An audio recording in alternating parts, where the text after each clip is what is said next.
উন্নয়নের অপেক্ষায় কুষ্টিয়া। তাঁত শিল্প, সুগার মিল ও স্বাস্থ্য সেবায় ঘুরে দাঁড়ানোর স্বপ্ন। একসময় শিল্প নগরী, আজও বয়ে বেড়াচ্ছে ঐতিহ্যের ধারা। তবে উন্নয়ন না থাকলে ঐতিহ্য হারায় গতি। প্রান্তিক তাঁতিদের জীবন যেমন আটকে গেছে পুরনো যন্ত্রে, তেমনি থমকে আছে সুগার মিল ও খুঁড়িয়ে চলা মেডিকেল কলেজ হাসপাতাল। আধুনিকায়নের ছোঁয়া পেলে বদলে যেতে পারে এই জেলার ভবিষ্যৎ।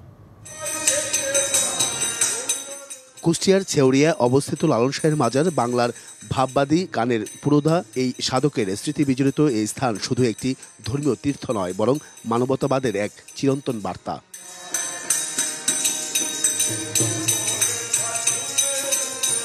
কেবল লালন শাহই নয়, কালের নিঃশব্দ সাক্ষী হয়ে দাঁড়িয়ে আছে কুষ্টিয়ার জগতী রেল স্টেশন। ছোট্ট একটি নাম, অথচ বহন করছে শত বছরের ইতিহাস। তবে নানাভাবে ঐতিহ্যবাহী এই জেলা যেন আজ অনেকটাই স্তম্ভিত উন্নয়নের অভাবে। কুষ্টিয়ার ঐতিহ্যবাহী সুগার মিলটি কয়েক বছর ধরে বন্ধ। এই মিলটি ছিল এলাকার মূল অর্থনৈতিক চালিকা শক্তি।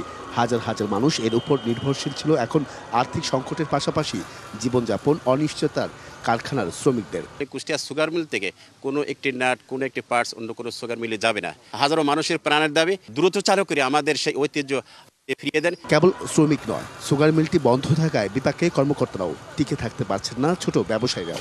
এই আখগুলো এখান থেকে ক্রয় করে নিয়ে অন্য মিলে পাঠানো হচ্ছে। ভাইরাস এই মিলটা যদি চালু হতো তাহলে এখনও কিন্তু এখানে হাজার হাজার একর জমিতে আখ চাষের সম্ভাবনা রয়ে গেছে। কুষ্টিয়ার মানুষের দীর্ঘদিনের প্রত্যাশা ছিল একটি পূর্ণাঙ্গ মেডিকেল কলেজ হাসপাতালের।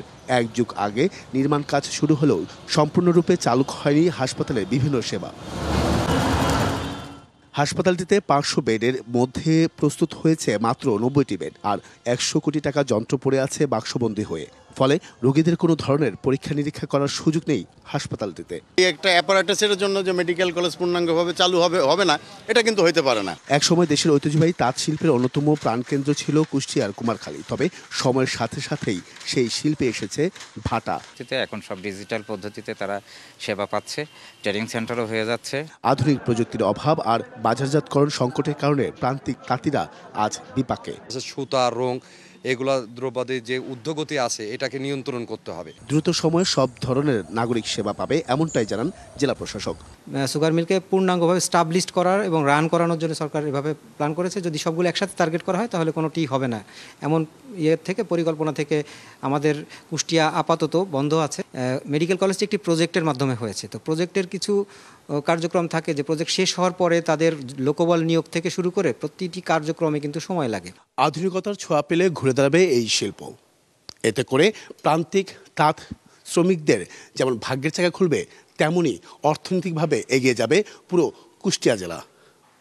তাই তো সংশ্লিষ্টদের সদিচ্ছা এবং সঠিক বিনিয়োগের প্রত্যাশা সবার।